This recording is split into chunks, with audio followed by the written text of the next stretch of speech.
นี่จังแม่นนี่ครับแม่นหาตัวได้แม่นหนึ่งนี่แหละแม่น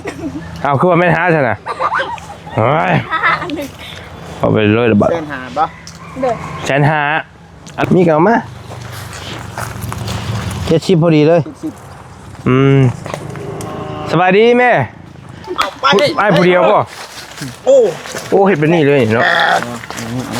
ไอ้ผมใส่ไอ้แล้วยกหลายกล้ามแล้วเป็นมัดเลยกินแล้วยกผู้เดียวเราก็ได้เลยโอ้มาทอนไปรุ่นเบาเจ็ดเอาขึ้นก่อนจับเลยไอ้เดี๋ยว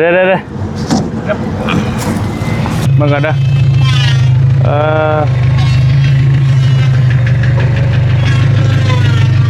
โอ้บดมันมาลงกันไปต้องตีนแล้วลุงเด้อลุงเดี๋ยวปานนี้ปะเดี๋ยว1 2 3เดี๋ยว1 2 3นี่วันคุยกันว่าจะได้ยกเมื่อใดเพื่อนเจ้าวันศุกร์เมื่อวันศุกร์นี่บ่นี่วันไหนพี่น้องไอ้เนาะมียังสาสู่แขกสู่คนกินมือมันหมูมีนะจิมือเหยาะเช้าบ่เจ้าคนต้องหาคนมาหลายบ่หรือว่าจะสร้างเพิ่นหลายโอ้บ่ได้เลยมันบ่พอเนาะหาในบ้านมันแล้วช่วยเหลือคิดว่าหาญาติพี่น้องนี่แหละซอยกัน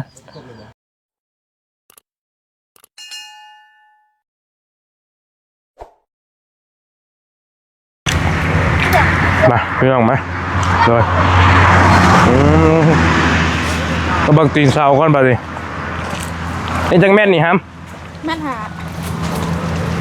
ตัวได้แม่นหนึ่งนี่แหละแม่นเอาคือว่าแม่นหาใช่ไหมเฮ้ยเอาไปเลยระบาดแสนหาปะเด้อแสนหาอันนั้นจักเช่นแต่ประมาณ70กัน70กับพอดีเลยเด้อประมาณนั้นเลยจะมีเม็ดบ่ไปหาเม็ดมาไปหาไปก็พ่อเลยเป็นแม่ไว้แม่ตรีแม่อยู่เพื่อพ่อจะพี่แม่ช่วยใส่ท่อยังท่อเตงบ่อันนี้จะตักวะดีสบายดีเด้อพี่น้องเด้อสบายดีและสวัสดีเนาะยามบรรยากาศตอนบ่ายๆบัดสุขุทุกคนบอลลี่มาเบิ่งเสาให้น้องเดิมก่อนพี่น้องพอดีทั้งเมจะดีเพิ่นตามที่คุยกันไว้หั่นแหละเพิ่นสิซื้อเสาให้น้องเดิมแม่นนึงนี่เอา9ต้นบ่แม่นแม่นนึงนี่เอา3ต้นตัว70เอา6ต้นพออยู่บ่คันว่านี่ได้อยู่เนาะพอดีเด้อนี่บ่เตียงแก้ไปเองบ่แกเองแต่เท้าน้อยนี่เขาสิแกให้บ่ทำรอแกนี่ตอนนี้มันน้อยโพดมันน้อยตอนแกนะแต่ว่าอันนี้มันใหญ่อ๋อมันชมเลยเหรอกับเพิ่นมันน้อยหลายเพิ่นก็คิดค่าส่งเอาเพิ่นคิดค่าส่งมันไก่ปล่อยตัวนี้ยาว150,000ติมีอันนี้ข้างในเนาะมีเล็กข้างในอยากอยู่150,000หรือว่าประมาณ200กว่าบาทเจ้าของมาเลย5 เมตรมาบ่เจ็บใช่เม็ดอยู่บุยนนเล็กอุ้ยเม็ดกับไม้เน่เม็ดหนึ่งพอดีเอาลองตัวนี้ฮะมีบ่เท่เอาเลยเอามีเก่ามา70พอดีเลยสบายดีแม่อันนี้เท่าไรอันนี้130,000ตัวนั้นดิโอ้500,000ก็ไปเยลินท่อรถตัวอะไรเยลินท่อรถอันไปชงให้เฮาในกว่าเฮาเอาอันนี้6ต้นนี่ของเราก็มีนี่6เลยอันนั้น3ต้นมีคนไปชงอยู่บ่ส่งใส่บ้านยังบ้านอาลิงนี่นะใกล้ๆนี่นะไปส่งกันราคาต่างนี่เจ้าก็คิดค่าน้ำมันไปต่างเท่าไรเลย1,300,000บอสเจ้าก็คิดค่าน้ำมันต่างหากน้ำมันต่างหากหรือว่าจะได้น้ำมัน1,100,000น้ำมัน1,000,000บ่บัตรตัวนี้ราคาคือเก่าคนเติมน้ำมันโอเคได้เติมน้ำมัน1,100,000น้ำมันเสร็จแล้วอันนี้ยังนี่ได้ใกล้ๆนี้เข้าทางในนะฮู้ทางยางไปเลยมาเรียกนี่แล้ว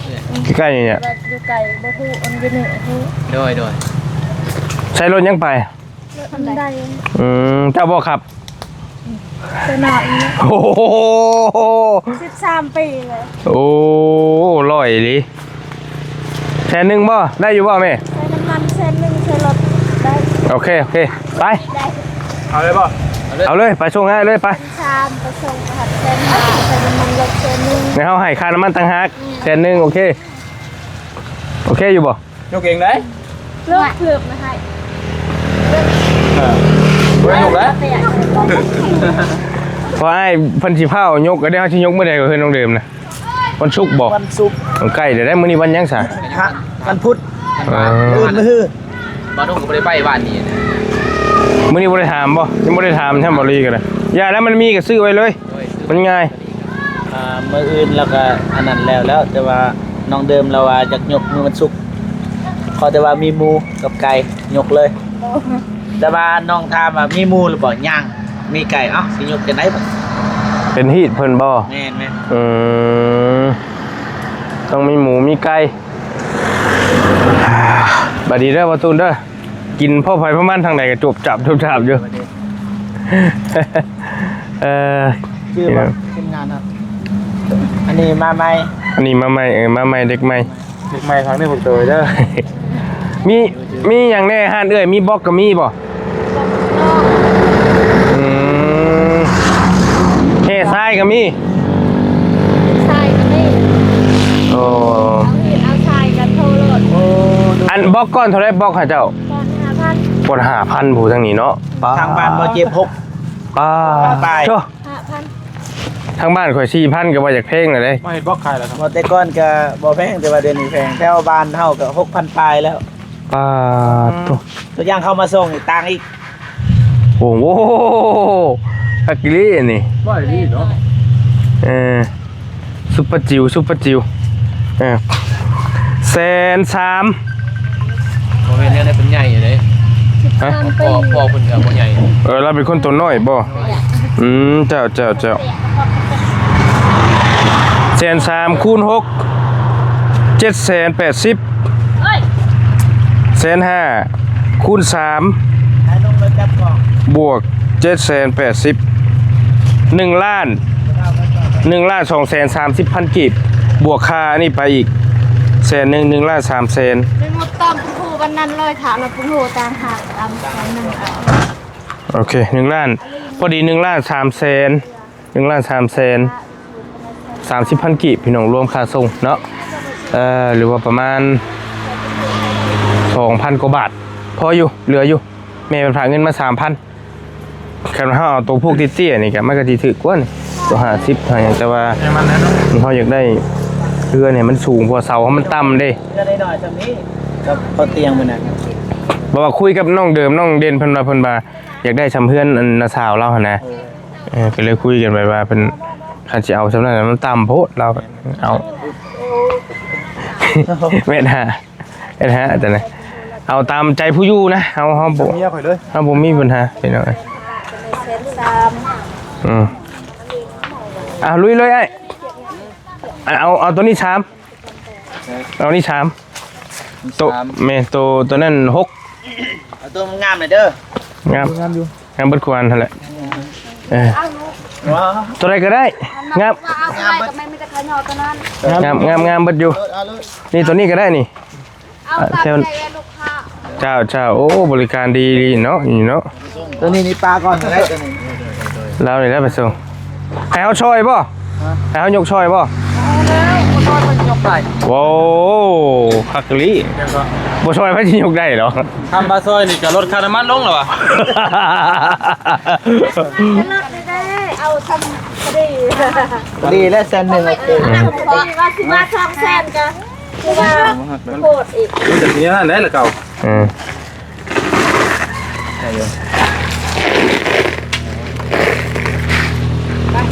มาเอามาดีมีแต่ใช้ชะกันอยู่ เงินทองหายาก เงินทองหาได้ เงินทองหาได้ น้ำใจหายากช่วยกัน แม่จะเอาเจ็บ โอ้มีปัญหาตอนนี้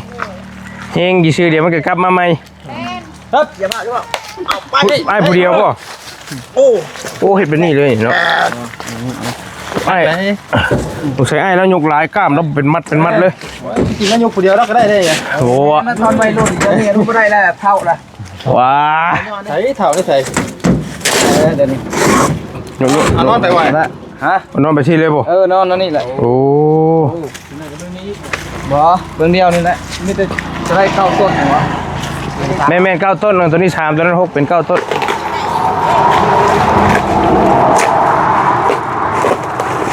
โอ้ยอาจารย์ได้ อย่าเอ้ยเดี๋ยวพาเด้อไป โอ้ยาวสู้ๆยาวสู้ๆโอ้โห ขายาวอยู่แล้ว ขายาวอยู่แล้วเดี๋ยวนึงเชียว มันยาวแต่ขาได้เลย ป้าไอ้ นึกกี่ยาวบ่ ป้าจะป้าออกมาไอ้ป้า ไปยืนที่ฐานนี่ก็ได้ไหม บนยาวแต่ขาเพิ่นว่าถ้าอย่างหมูเนาะแข้งขาแขนกันยาว ขากันนะ โตกันยาวปากกันยาวปากก็กว้าง เดี๋ยวครึ่งนะ เอาไปหน่อยผมก็ยาวแต่ว่า ครึ่งเลยนัก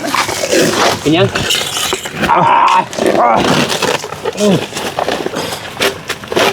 ติดดีเนาะ โอ้ หนัก ไหนหรอก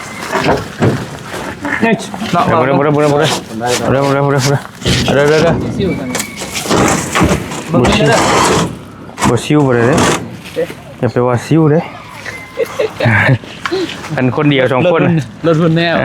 คนเดียว2คนนี่อย่าไปว่าซิวอันนี้มือเลยบ่ฮะเราว่ามือเลยเราอ่ะ เลยเอา บอดี้แบบผู้ยังไงนะ โอ้บ่ได้นักบ่ได้เนาะมาเจ็บมา คนอ้วนนี่ลมดีเลย โอ้คนอ้วนนี่ลงดีแล้วอ่ะเดี๋ยวเราจมใช้กินนี่ นี่จะเข้าเอาแค่งานเลย เอลีนะ แม่นบ่เราจักเข้าอยู่บ่เฮ้ยเจ็บเบาเจ็บเอาขึ้นก่อน จับเลยไอ้ เดี๋ยว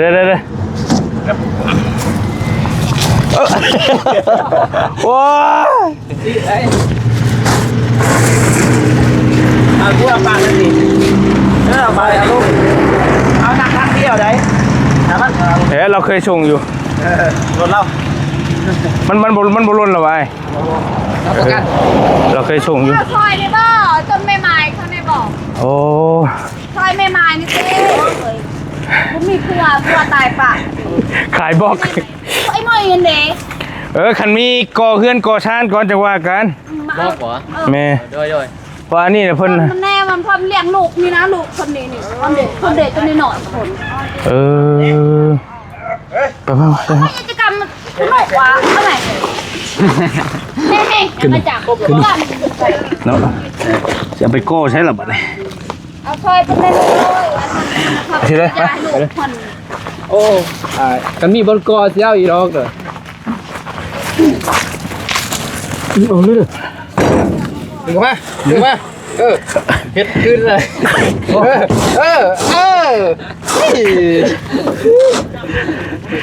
ก็ไปยัง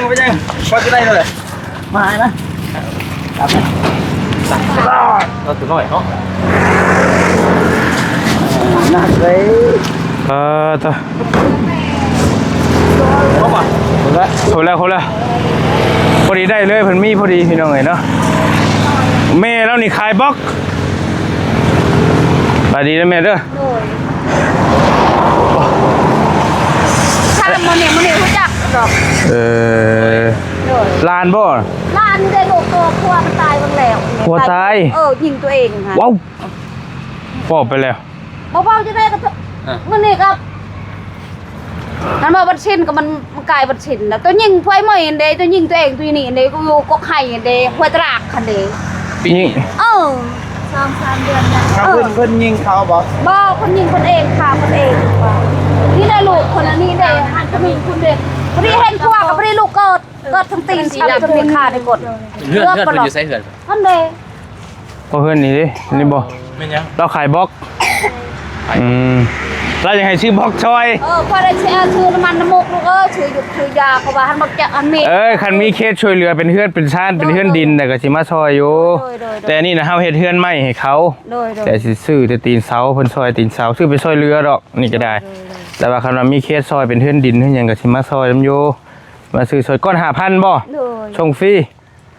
ส่งฮอด ช่องก็ช่องแล้ว ส่งก็ส่งช่องก้อนก็ส่งบ่ ช่องก่อนลูกช่องก่อนก็ใช้รถจักร หยอกได้พี่น้องมีเสา คอยในช่องเท่านะคอยเท่า มีท่อเนาะมีเฮมีทรายมีครบ เลย เราก็ได้ ช่องเราลูกชายนี่เลยเนี่ย เอาลูกชายแม่ เลย อันเท่าไรก็กินนี่บ่อันเอื้อยแล้วน่ะ อะไรเอ่ย ไม่เอาจะไหลลูกจะไหลบ่จริง เนาะสิไร 1,330,000เท่าไรกินนี่รวมค่าน้ำมันละได้เอื้อยไรบางใหม่ก็ได้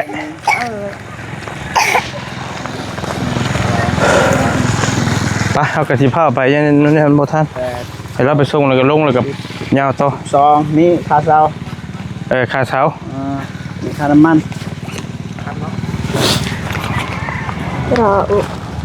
ไหลบ่มาสิไรให้เบิ่งก็ได้เอามาไหลไหม เนี่ยจะบวกรถนะ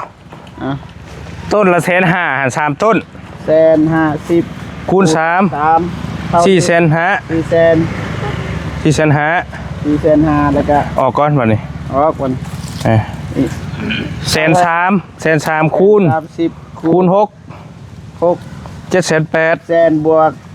ให้ 4,500,000 1,230,000 30,000 บวกอีก บวกอีก100,000บวกอีก100,000นี่ พ่อหน่อยค่ะ บ่เป็นหยังให้อีหล่านี่ก็ได้อันชาวพันธุ์ให้อีหล่าเป็นเด้ออีหล่าก็ได้ไปชื่อขนมกินก็ได้ไปเอาไปถ่ายพุ่นเด้อไปเหยียบไม่ได้เด้อร้อยเด้อ ลังคันตินาเหรอ ขอบใจเฮ้ยให้อีหล่าฮะชาวพันธุ์ให้เพิ่นนี่ บางนี่ ลิ้นเข้าทำงานได้กำกอก แม่น อยู่ใกล้โรงเรียนหาเฮาถ่ายอยู่หั่นแหละใกล้ๆหั่นแหละมาแล้วไปเลยนั่นเอามันก็เด้อ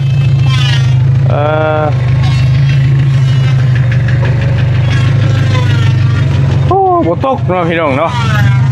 ตีนเสาเฮาสลับมาโอเคเอาทักทายสบายดีท่านพี่น้องเนาะพอดีตีนเสารถตีนเสาเพิ่นมาเอาแล้วบัดทีนี้ก็มาเลยบอย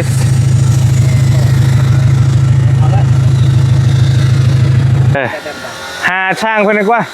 ให้เพิ่นเบรกหน่อยนึงก่อนมาโจมซอยนี่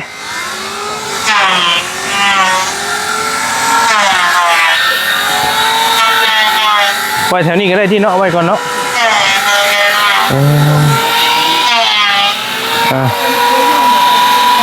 ไอ้ช่างเอ้ยโอ้ที่เลยบ่ฮะ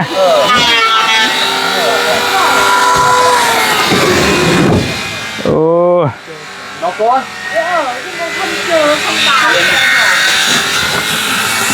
น้องเด่นมาหนักนะที่เคลียร์ไว้แถวนี้แหละมึงก็ได้โอ้ กาแฟไหนจุเอาเป็น เอา ไอ้ใช่สภาพพันนี่เอามาใช่อีกคนหนึ่งมั้ย มาลงกันไปลองตีนแล้วลุงเด้อลุงเด้อปานนี้ปะเด้อ1 2 3เด้อ1 2 3โอเค ลงเขาเด็กหน่อยยันนี่ หน่อยนี่บ่โอเค ปากก็ ป้าก่อนเฮาตอนนี้ลงซอยแล้วก่อนมา dùng ไปทางหนักในปันไหน เราจะเอาทั้งเบาก็ได้บ่เป็นไงมาเด้อไปบะโกก็เบาแล้วได้บ่ เด้อ1 2ครับ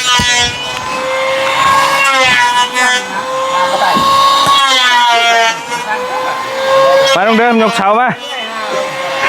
มาให้ดีนะ บ้านเลยหา ได้ตรงเดิม บ่ได้เด้อไอ้บ่หยอกซื่อบ่หยอกซื่อ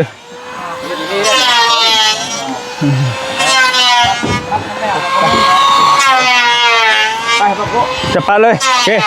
ฮึบบ่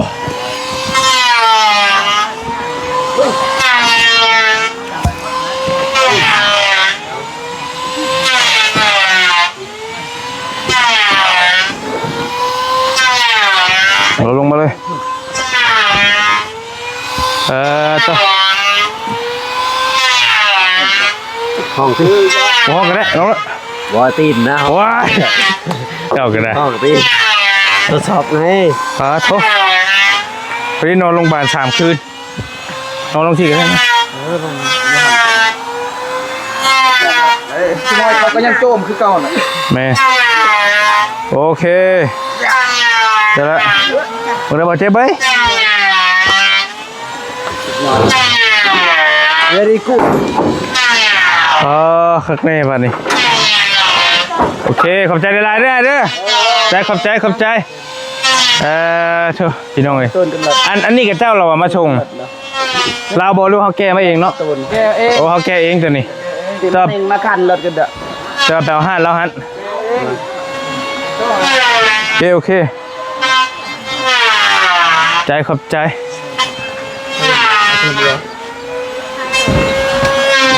มาคันแล้วรถกันเด้อดังนั้นมันดูตัวแม่ก็จะให้เต้นก็ตัดใส่ตัวสูง ใครฮะน้องชายเจ้าบ่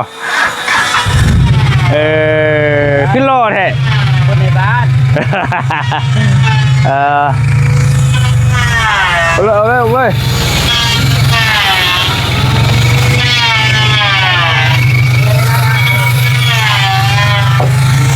ตรงเด้อตรงนี้ป่ะนี่นั่งใกล้ได้อยู่หรอวะบ่เป็นผู้บ่าวกะสบายดีพี่น้องเนี่ยมันจะหนิบนี่ก็ทั้งยกขึ้นทั้งยกลงคักอย่างนี้พี่น้องเลยอ่านแล้วนี่หนิบปะ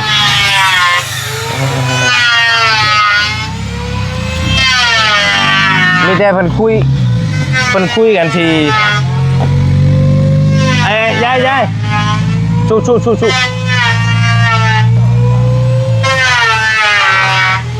นี่เพิ่นคุยกันว่าสิได้ยกมื้อใดเฮือนเจ้า มันซอก มื้อวันศุกร์นี่บ่ โดน นี่วันหยัง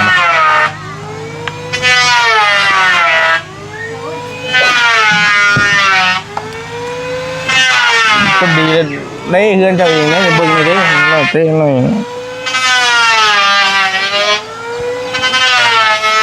วันนี้วันพุธ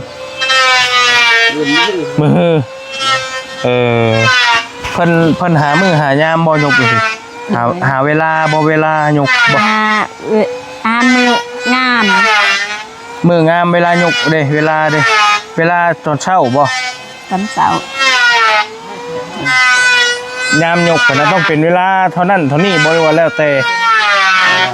เพราะว่าบางคนมัน9 โมง 9 นาทีอย่างนี้นะบ่ได้เกี่ยวบ่แล้วแต่บ่แค่ว่าหามื้อหายามคือกันมื้องามเนาะแต่ว่าคันที่ยกก็เอาเคลียร์ตรงนั้นอีกเด้ ต้องหาคนในบ้านนะต้องหาในบ้าน ห้ามกระตุกแล้วไว้เนาะห้ามไปใช้ได้เนาะมองไว้กระตุก มานี่ก่อนก็ได้นี่มานี่ก่อน บ่ตันทางเขาบ่ล่ะ ทำใหญ่ก่อน โดยตันแรงอาหาร คุยกันว่าเขาสิเอาไว้ย้ายไว้ใช้หั่นนะตูกเจ้าหั่นนะ จะนั่งปากน้องเนี่ยเอาไว้บ่นี่บ่ตันทางเพราะว่าเข้าเมืองทางนี้แล้วก็เข้าในทันยิบนี่ ถ้าสมมุติว่าเอาไว้นี่ได้บ่หรือว่าเอาไว้พุ่นแล้วแต่เด้อถามเพิ่นเบิ่ง โดย ถ้าเพิ่นโอเคอยู่ใช้พี่น้อยเสียงใหม่ก็สิรบกวนนิดนึงอย่าละสร้างเพิ่นเฮ็ดงานเจ้ากันนี้แล้วค่อยซื้อเ ตีนเสามาให้เด้อก็เป็นเงินของแม่ใจดีเท่านั้นแหละพี่น้องเพิ่นฝากมา3ฟัน3ฟันว่า 3,000 เป็นเงินกี่จักล้านล้าน8แสนล้าน8แสนไปปลายแล้วกินนี่แล้วเฮาเบิดไป1,350,000เนาะ1,350,000ยังอยู่500,000บัดนี่500,000ปลายนำบ่ลีเพราะแม่เพิ่นฝากมาเฉพาะตีนเสานี่ 3,000 บาทพี่น้องแต่ว่าเฮาซื้อเป็นประมาณ 2,000 น้อยๆ 2,000 กว่าบาทแต่ว่าถ้าซื้อเป็นน้อยไปของไอ้น้อยหั่นก็เท่าไหร่ซื้อจ้ะลืมเลยเที่ยงก็ซื้อทาง 50,000 ตัวได้ใส่10%นึงมั้ง บ่อันนี้ก็ยังแสนสามนะ แม่เป็นการตัวมันหนักบ่นี่เด้ต่อซึ่งก็บ่ปานใดนะมันจะมาขาย1,500,000 1,300,000เนี่ยอันโต1,500,000ก็150พุ่นมีกัน9,000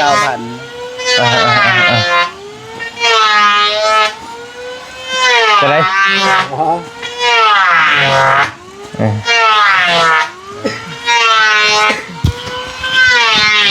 ไปมีแต่เงินชนที่เหลือนี่ข่อยสิเก็บไว้ก่อนเด้อประมาณ500,000 ปลายยังเดียวบ่หลายพี่น้องอยู่ว่าประมาณบ่ฮอด 1,000 บาทครับเนาะจะเป็น100นี่แหละสิเก็บไว้ให้แล้วก็มันขาดเหลือหยังก็สิซื้อมาให้แล้วใดก็จังว่ากันเนาะฮอดมื้อยกเคลื่อนเพิ่นก็จังว่ากันพี่น้องไอ้เนาะมีหยังสะสู่แขกสู่คนกินมื้อมันบ่มีนะติมื้อเหยาะเช้าบ่เจ้าคนต้องหาคนมาหลายบ่หรือว่าจะสร้างเพิ่นหลาย โอ้บ่ได้เลยมันบ่พอเนาะหาในบ้านมาแล้วช่วยเหลือคิดว่านะหาญาติพี่น้องนี่แหละซอยกัน